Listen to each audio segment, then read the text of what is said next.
तपाईहरुका नाता गोता कुटुम्बहरू को हुनुहुन्छ फोन गरेर मेसेज पठाएर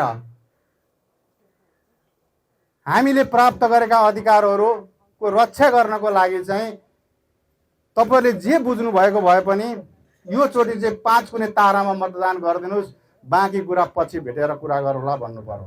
अझ त्यसमा मधेसी समुदायका साथीहरूले मधेसी जनताको अधिकार खोसिँदैछ है, भ्रम नपरोस्, तपाईहरु सचेत हुनुहोस्।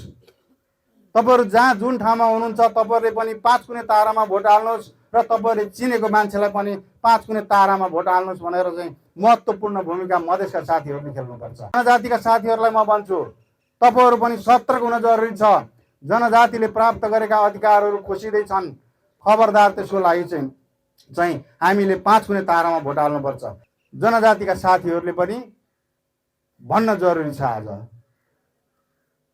त्यसैगरी दलितका, महिलाका, सुकुम्बासीहरू, तमाम देशभक्त नेपाली नागरिकहरूले यो आज भन्न जरुरी छ।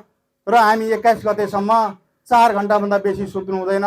सोच्नु पर्यो, समीक्षा गर्नु पर्यो, खट्नु पर्यो, कन्भिन्स गर्नु पर्यो, सबैलाई फोन फान गर्नु पर्यो। त्यसले हाम्रो केही पनि बिग्रिदैन। 21 गतेसम्म 500 को फोन लाग्ला। 500 भनेको 20-30 कप चिया हो। एउटा पाहुना आउँदा ड्यू किन्दाखेरि पनि त्यति पैसा खर्च हुँदैन। सबैले त खुवाउनु हुन्छ नि।